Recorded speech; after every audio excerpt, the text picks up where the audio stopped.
जी, आप बताइए क्या कॉन्सेप्ट क्या है, क्या आप करना सबको चाहते बहुत बहुत नमस्कार, बहुत बहुत प्रणाम।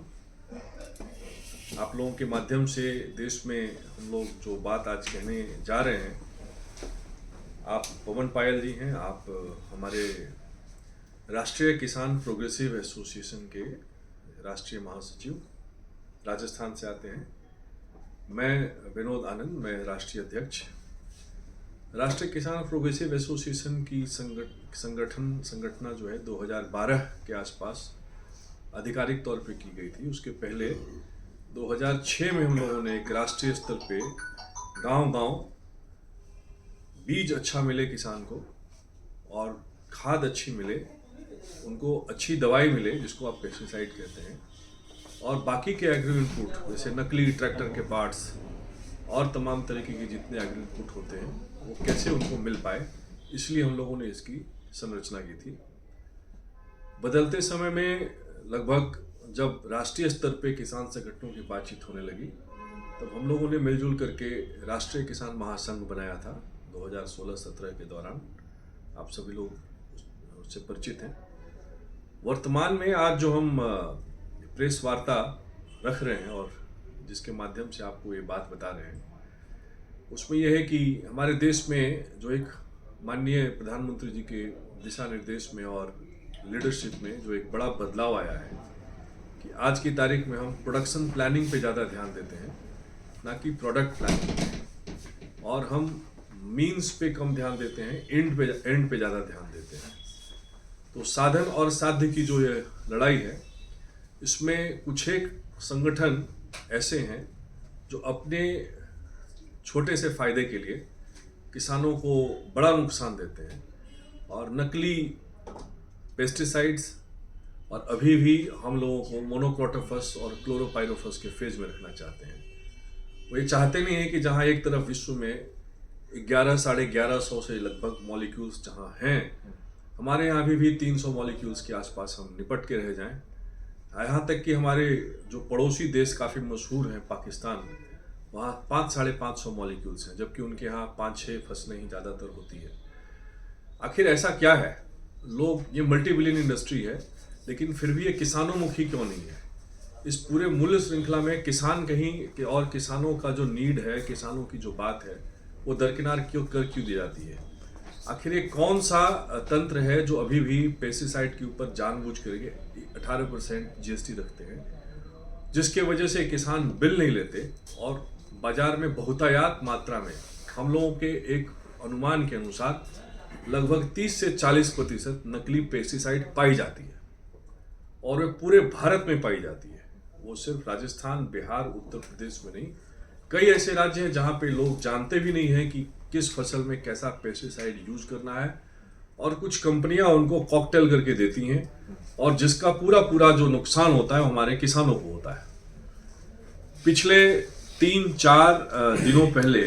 दिन पहले एक अखबार के माध्यम से एक बिजनेस ग्रुप है, crop care federation of India, जिसको CCFI कहते हैं, उन्होंने एक एडिटोरियल निकाला और पढ़ के हम लोगों को बड़ा आश्चर्य हुआ कि उन्होंने पता नहीं कौन सा सर्वे किया, किन संगठन के द्वारा वो सर्वे प्रेरित था, कुछ ग्लोबल पॉलिसी ऐसा करके है, और उन्होंने यह बताया देश को, जो एक खड़ा खड़ा झूठ था, कि 2% पेस्टिसाइड बाजार में नकली है, बाकी सब सही है। अभी आपने देखा होगा कि जो किसानों की 12 मांगे थी, जो बॉर्डर, शंभू बॉर्डर पे बैठे थे हमारे किसान मध्यभ्रमित होके, उनमें ये मांग भी थी, जिसको सरकार ने माना कि ये है, और उसके समाधान के रास्ते भी खुले हुए हैं। आप CIBRC अभी जो आप संबंधित जिसमें है, लगभग इस देश में 9,000 के आसपास केमिस्ट्री की, केमिकल्स की कंपनियां हैं, और उसका लगभग आप ये मान के चलें, KYC जिसको कहते हैं, वो मुश्किल से 25% कंपनियों का भी KYC भी सरकार के पास है। सर्कुलर पे सर्कुलर सरकारें निकालती रहती हैं, लेकिन वो फॉलो नहीं होता है, और वो पता नहीं कौन सी घोस्ट फर्म्स हैं जो कहाँ से केमिकल्स बनाते हैं और कहाँ से इस प्रकार के प्रक्रम बनाते हैं, और वो बाजार में उपलब्ध करवाते हैं। ये ऐसा तंत्र कम से कम इस समय जो हम प्रगतिशील संगठन हैं, वैसे किसान हैं जो प्रोग्रेसिव हैं, हम ऐसा नहीं चाहते। हमें चाहते हैं कि इस पे एक सही तरीके से सही बात रखी जाए और जो इसके समाधान के रास्ते हैं उसको निकाला जाए और एक बार में पूरा समाधान किया जाए, जैसे कि हम लोग कई चीज़ों में पूरा समाधान कर रहे हैं। अब आज की तारीख में हमारे माननीय कोऑपरेशन मंत्री जी के जो हमारे अमित शाह जी हैं, उन्होंने 3 लाख के आसपास पैक्स का गठित करने का एक संकल्प लिया है और उन पैक्स के माध्यम से कैसे किसानों को एग्रो इनपुट सही मिल पाए, तो इसकी संरचना भी की जा रही है। तो ये कुछ बातें हैं। आप लोगों के प्रश्न अपेक्षित होंगे इसमें कि पूरे भारत में इस प्रकार के जो कुछ एक संगठन हैं जो अपने प्रॉफिट मैक्सिमाइजेशन के लिए काम ज़्यादा करते हैं और हम किसानों को एक कहीं अभी भी ये चाहते हैं कि हम पीपल के पेड़ के नीचे बैठे रहें। यहाँ तक कि कुछ एक संगठन आम आदमी पार्टी जैसे लोगों से मिलकर दिल्ली के लुटियन जोन में ही आप पाएंगे। पिछले मैंने आपको जो सर्कुलर दिया है उसमें 8 रेड्स की डिटेल है। पिछले 2 वर्षों में 3 रेड हुई मंडियों में, जहां हम बैठे हैं यहाँ से मुश्किल से 20, 25, 30 किलोमीटर की दूरी पे, लेकिन हमारे यहाँ कानून उससे संबंधित दूसरे हैं और एक हैंड इन ग्लोव्स काफ़ी लोगों का है। तो हम तो किसान लोग हैं, हम ये चाहते हैं कि गांव सुधरे। गांव तभी सुधरेगा जब हमको अच्छा हमारे प्रोडक्ट का दाम तब मिलेगा जो हमारा प्रोडक्ट अच्छा होगा। और हमारे प्रोडक्ट अच्छे होने के लिए जो सबसे ज़्यादा ज़रूरी है कि कम से कम जो हम फसल उगाते हैं, हम पैसा देते हैं, हमको सही सामान मिले। हम ये सोच के आते हैं कि पैरासीटामोल हम जब आप लेके आते हैं, बुखार लगती है कि हमारा बुखार उतर जाएगा, फसल तो बोल नहीं सकता। तो उस फसल के ऊपर जो नकली व्यापार के माध्यम से जो अत्याचार होता है, जिससे वातावरण का भी नुकसान होता है और किसान का भी नुकसान होता है और हमारी पूरी अर्थव्यवस्था का नुकसान होता है। इसके साथ साथ जो नकली दवाई बनाने वाले वैसे लोग हैं जो जीएसटी की चोरी करते हैं, उससे देश के रेवेन्यू का भी लॉस होता है और वो गलत तरीके से फिर वापस गांव में दूसरे तरीके से आता है, या तो रेड कॉरिडोर में या फिर वैसे संगठन जो देश के खिलाफ काम करते हैं उनकी फंडिंग करने में भी वो काम आता है। तो इन मुख्य रूप से इन 5 बातों में आपके माध्यम से जो क्रॉप प्रोटेक्शन जिसको हम कहते हैं, बड़ा सेक्टर है, बड़े बड़े कंपनियां हैं, इसमें हमें कैसे अच्छा सामान मिले, अच्छी दवाई मिले और कैसे जो ये डेटा 5-6 राज्यों का हम लोगों ने इकट्ठा किया आरटीआई के माध्यम से, और उन राज्यों में जो ज़्यादातर कांग्रेस की सरकारें उसमें हैं, जैसे राजस्थान में पहले कांग्रेस की सरकार थी, कर्नाटक में वर्तमान कांग्रेस की सरकार है। तो ये जो कॉकटेल करना और जो बायोपेस्टिसाइड के नाम पे तरह तरह के केमिकल्स बेचना और उन कंपनियों को सरकार के पहले ही कुछ लोग इस दिल्ली के मुख्यमंत्री एंटी इस्टेब्लिशमेंट हैं, तो ऐसे जो एंटी इस्टेब्लिशमेंट फर्म्स हैं उनको बंद कर देना चाहिए और कम से कम ताकि हम किसानों को कुछ मिल पाए, हम किसान प्रतिनिधियों को कुछ हम किसानों के लिए कर पाए। मुझे बस इतनी बात कहनी है। आप लोग जो प्रश्न करेंगे आमंत्रित हैं। पवन जी, आप कुछ कहना चाहेंगे? देखिए, विनोद जी ने जो बताया पूरे देश भर की एक समस्या है और हर किसान इससे आज जूझ रहा है, चाहे तो उससे बीज से संबंधित हो, पेस्टिसाइड हो, खाद हो, स्प्रे हो, ट्रैक्टर के इक्विपमेंट्स हो, निकालने के इक्विपमेंट्स हो, उसके साथ साथ में पशुपालन। तो पशुपालन में भी उनकी दवाइयाँ हैं, पशुओं के लिए फीडिंग कंपनियां हैं। मैं सोचता हूँ कि ये सारा उनके ऊपर न तो कोई आज तक कोई ऐसा सरकार ने अभी तक कोई ठोस कदम उठाया है कि कोई क्राइटेरिया होना चाहिए उसके लिए कि आपकी फीड के अंदर इतना जिंक, इतना फास्फोरस, इतना कैल्शियम, इतना ये सभी मिक्सर होना चाहिए। और यही हो गया उसकी दवाइयों पे। तो दवाइयाँ जो डाल देती हैं कंपनियां बना के, उसकी पेटेंट भी करवा लेती हैं, उसके बाद में भी क्या पता वो कंपनियां करती हैं या फिर कोई और मार्केट के अंदर कालाबाजारी हो रही है। बट बाजार में 40% 50% तो एनिमल्स की दवाइयां जो है वो आज नकली बाजार में घूम रही हैं और 30% के समथिंग ऑल ओवर इंडिया के अंदर 30% के लगभग पेस्टिसाइड, खाद और बीज इन तीनों का जो है वो सही नहीं हो पा रहा है। तो इसमें नकली है। फिक्की ने एक सर्वे कराया था 2015 में, तब 30% का उन्होंने बताया था फिक्की ने। क्या उसके 2015 के बाद कोई सर्वे हुआ किसी ऐसे ऑर्गेनाइजेशन के जरिए या IIPA के जरिए या कोई भी और ऐसा जो एग्रीकल्चर पे काम करता हो, किसी ने सर्वे किया कि एग्जैक्टली या सरकार के किसी बॉडी ने कि कितने % इसमें फेक पेस्टिसाइड है या फेक सीड है और फेक जो है वो फर्टिलाइजर है? देखिए ओम प्रकाश जी, क्या है कि अपना सामान खट्टा कौन कहेगा? कौन व्यापारी ये कहेगा कि मेरा सामान खराब है? सभी कहेंगे मेरा सामान अच्छा है। सर्वे एक उद्योग जगत के एक एसोसिएशन ने किया था और जिसके बारे में आप सब जानते हैं, परंतु 2015 से 2024 तक का समय बदल चुका है जी। ये शाश्वत विकास का समय है, सस्टेनेबल डेवलपमेंट गोल्स का समय है। और ट्रैसिट करके एक अंतर्राष्ट्रीय संस्था है जो कि अपने UN एजेंसीज और अपने नेटवर्क के माध्यम से जो इन्होंने कोट किया है वो लगभग 25% से 30% के आसपास है। हम लोग गांव में रहते हैं, हमारा नेटवर्क है, लाखों किसानों के साथ सेवा करने की उनकी कोशिश करते हैं और हम लोगों का जो अनुमान है वो बाजार में 35 से 40%, मोटा मोटी आधा आधी आप कह लें कि वो खतरे में है। और जर्मिनेशन रेट हम बाजार से सीड खरीद के लाते हैं तो 60% से ज़्यादा जर्मिनेशन नहीं होता। बहुत बढ़िया बीज होता है तो 60% होता है।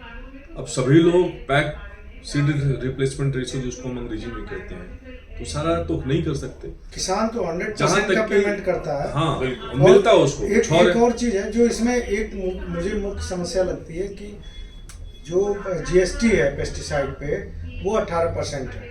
तो 18% तो कोई किसान क्यों देना चाहेगा? वैसे इनपुट कॉस्ट उसकी इतनी है, तो उसके लिए कोई आपके संगठन की ओर से या और किसान संगठनों की ओर से सरकार को कोई कहा गया कि भाई इसका GST 12%, 5%, नहीं, इस पे फर्टिलाइजर पे 5% के आसपास इस पे कहा गया। देखिए फर्टिलाइजर का विषय दूसरा है। फर्टिलाइजर में हम डायमोनियम फॉस्फेट और तमाम चीजें हम अंतर्राष्ट्रीय बाजार से लाते हैं और वहाँ भी हम काफ़ी खर्च करते हैं और काफ़ी सब्सिडाइज करते हैं। वर्तमान में 2.5 लाख करोड़ रुपए के आसपास हमारा आपका पैसा खर्च हो रहा है उसकी सब्सिडी में, वो एक अलग विषय है। जहाँ तक GST की बात है तो GST 18% इसलिए रखा ही गया, मैं प्रारंभ में कहा था, ताकि किसान बिल ना ले। जब किसान बिल नहीं लेगा तो यहाँ एक कार्टेल है और कार्टेल में बड़े बड़े लोग हैं, वो हमारे जैसे किसानों के बात तो चुनी नहीं जाएगी। तो अगर 18% GST है तो न्यायोचित है क्या? और अगर ये पेस्टिसाइड एक इंडस्ट्री ऐसी खराब इंडस्ट्री है जिसको ठीक नहीं किया जा सकता है तो एक बार में बंद कर दीजिए। आप उसमें PLI भी दे रहे हैं, प्रोडक्शन लिंक्ड इंसेंटिव भी दे रहे हैं। तो जब PLI आप किसी चीज में दे रहे हैं इसका मतलब कि आप नीतिगत मामलों में उसको स्वीकृत कर रहे हैं। तो सीधी सी बात यह है कि ये सारा कुछ सही चल रहा है, सरकार अपना काम कर रही है, खास करके यूनियन गवर्नमेंट अपना काम कर रही है, सर्कुलर पे सर्कुलर निकाल रही है, लेकिन राज्य और केंद्र के विषयों में जो मामला फंसा हुआ है, ये यूनियन लिस्ट में इतने सब्जेक्ट हैं जी, स्टेट लिस्ट में इतने सब्जेक्ट हैं, रूलिंग तो हमारी चलेगी, बेचेंगे तो हम, इंस्पेक्टर्स तो होंगे हमारे। तो ये घूम फिर करके जो मामला है वहां उलझा हुआ है। सबसे पहले तो ये अपना बिल लेके आई थी अभी हाल में, जो नागपुर में उनका ये अधिवेशन चलता है, विधानसभा का सत्र चलता है जो नागपुर में होता है। उस नागपुर के सत्र में ये बिल ले आने वाली थी कि जो पेस्टिसाइड से अगर नुकसान हो गया किसान का तो पूरी भरपाई उस कंपनी को करनी पड़ेगी। कंपनी का जो प्रतिनिधि होगा वो जेल में जाएगा। जो जितने भी इंडस्ट्री बॉडी है, चाहे फिक्की हो, चाहे SFI जो है, एक और बॉडी है, 3-4 बॉडी है, सबने मिल करके उस बिल को आने नहीं दिया वहाँ पे। तो क्या ये माना जाए कि इंडस्ट्री के अंदर से ही ये भेड़ियां हैं जो किसानों को नुकसान कर रही हैं? अब तो ये बिल जो ला रहे थे वो बताएंगे और जिन्होंने इसका विरोध किया वो बताएंगे। हम लोग सीधे साधे किसान हैं, नहीं हम लोग इस बारे में नहीं जानते। हम सिर्फ इतना जानते हैं कि हमारी डबल इंजन की सरकार है, हम इस सरकार पे बिलीव करते हैं, हम इस्टेब्लिशमेंट पे बिलीव करते हैं। हम केजरीवाल जैसे एंटी इस्टेब्लिशमेंट वाले लोग नहीं हैं। मैं दिल्ली में बैठा हूँ, पहले मैं दिल्ली की बात सोच रहा हूँ। आखिर कारण क्या है? यहाँ पे तो खेती नहीं होती, पंचायतों में। तो यहाँ जो मंडियों में, नरेला मंडी में और जहाँ पे पेस्टिसाइड की दुकानें हैं, वहाँ पे जब नकली पकड़ी जाती है तो उस पर कार्रवाई क्यों नहीं होती? सबसे पहले आप इस बात का जवाब दीजिए। जो पेस्टिसाइड का प्रयोग होता है वो 4-5 राज्यों में होता है और ये आती देश के सिर्फ 2 ही कोने से है, दुनिया की 2 ही कोने से आती है इसका रॉ मटेरियल। ये पूरी मूल श्रृंखला A+B=C+D, ए कहीं से लाए, बी कहीं से लाए, वो ट्रेसेबल नहीं है। इस पे पूरा तंत्र है और वो तंत्र बहुत बड़ा है और उस तंत्र में बहुत बड़े बड़े लोग इन्वॉल्व हैं। और मुख्य रूप से बात यह है कि आखिर हम कब तक जूझते रहेंगे इन चीज़ों से, इसका एक बार में समाधान निकाला जाए। बिल भी आया पीएमबी के ऊपर, हम लोगों ने, मैंने स्वयं पार्लियामेंट में जाके और जो हमारी वहाँ स्टैंडिंग कमेटी थी उसके सामने पूरा प्रेजेंटेशन किया था क्या क्या होना चाहिए। अभी मुझे समझ में नहीं आती कि हमारा किसान जितना पैसा देता है उतने पैसे में अमेरिका में किसान मर्सिडीज चलाए और हमारा किसान मारुति 800 चलाए। माफ कीजिएगा, मैं कंपनियों का नाम मारुति और उनका BMW का नहीं ले रहा हूँ, आपके तुलना के लिए मैं बता रहा हूँ। तो बीज पे और पेस्टिसाइड पे हमारा किसान खर्च उतना ही पैसा कर रहा है। इन्फ्लेशन जोड़ दें आप, PPP, परचेजिंग पावर पैरिटी पे आप जोड़ेंगे, लेकिन उतने पैसे में अमेरिका के किसान को तो और कुछ मिल रहा है, बढ़िया चीज मिल रहा है, हमें सड़ा हुआ माल मिल रहा है। तो इसमें स्टेट गवर्नमेंट भी जिम्मेदार है, मतलब क्या आप चाहते हैं? इसमें कुछ एक ऐसी नीतियां, सबसे पहले तो एग्जीक्यूशन में जो चोर लोग हैं, जो वैसे लोग हैं जो इसकी उपलब्धता करवा रहे हैं, उनको पकड़ा जाए। उल जुलूल बातें करते हैं कि बाजार में 2% है, ये कहीं से तर्क संगत नहीं है। हम लोग बहुत व्यथित हैं इस खबर को देख करके। हमारे पास तो पैसे नहीं है कि हम लोग एडवर्टोरियल छापे, वो तो एडवर्टोरियल छपा है, लेकिन एडवर्टोरियल में भी कम से कम ये रिस्पॉन्सिबिलिटी तो होनी चाहिए कि अगर उसमें गलत बातें ना लिखी जाए। कल को आप कह दीजिए कि नहीं भाई इस देश में कोई समस्या नहीं है, तो ऐसे तो नहीं होता ना। इसके लिए कोई रेगुलेटर वगैरह का निर्माण नहीं कर रहे हैं? इसके लिए रेगुलेटर्स हैं, लेकिन हमारे यहाँ इंटेलेक्चुअल प्रॉपर्टी राइट का विषय ऐसा फंसा हुआ है, पीएमबी बिल फंसा हुआ है, तो वो जब तक ठीक नहीं होगा तब तक चीजें कैसे सुधरेगी। और दूसरा एक माहौल बनाया हुआ है हमारे यहाँ, क्या है कि देखिए, जब अच्छा दवाई मिलेगा आपको तभी आप स्वस्थ रहेंगे, और पूरी प्रक्रिया है, उससे टेस्ट होके, उससे पूरा परीक्षण होके ये चीजें आती है। और बीच में इन चीजों में जो एक हमारी पुरानी पारंपरिक पद्धति है उसके अनुसार भी खेती हो सकती है, दोनों चीजें साथ में हो सकती है। अब पहाड़ी क्षेत्रों में कोई आवश्यकता नहीं है कि हम हर जगह धान चावल उगाएं। हम एग्रो इकोलॉजिकल जोन में बटे हुए हैं, हम हर तरह का फसल उगाते हैं, लेकिन जो एग्रो इनपुट है खास करके, उस एग्रो इनपुट को, पेस्टिसाइड क्या होता है? पेस्टिसाइड एक सिक्योरिटी देता है, इंश्योरेंस देता है आपको कि आप फसल लगाए और उस पर बीमारी लग जाए। अब कीटे, क्लाइमेट चेंज का जमाना है, किधर से आएगा किसी को कुछ पता नहीं। कभी कभी तो मुझे इनको मैं याद दिलाता हूँ, वो हम लोग झांझौत का एक, मैं आपको एग्जाम्पल देता हूँ, गाँव है, वहाँ पे अरंडे की खेती होती थी। शाम में गए हम लोग 5 बजे बैठक करने के लिए, उसको बोला कि इसमें ये दवाई मिला करके छिड़क दो। एक ने छिड़क दिया, दूसरे ने नहीं छिड़का, दूसरी की खेत पूरी साफ हो गई थी। पवन जी याद है आपको? यस। और जिसने छिड़काव किया था उसका खेत बच गया। तो भाई साहब उसके तो 70,000 रुपए खत्म हो गए। 70,000 रुपए का अरंडी बेचता है एक आदमी, उसमें वहां 3 एकड़ 3 एकड़ की जमीन का प्लॉट जो उसका था, एक ही पूरी खत्म हो गई। तो कहने का अर्थ ये है कि ये छाछ डाल करके और मट्ठा डाल करके और इससे तो स्प्रे करके उसकी अरंडी की फसल तो बचेगी नहीं। अगर उसमें लश्करे सुंडी आता है पाकिस्तान से तो उस पर दवाई तो डालनी पड़ेगी। और ये बायो अटैक होता है हमारे यहाँ, ये हमारे यहाँ एक ग्लोबल वॉर है। जैसे हमारे यहाँ पार्थेनियन ग्रास आया, या जैसे हमारे यहाँ PL40 के माध्यम से जो घास आई जिससे हम अभी तक लड़ रहे हैं, ऐसे कई चीजें लाई जाती है हमारे यहाँ।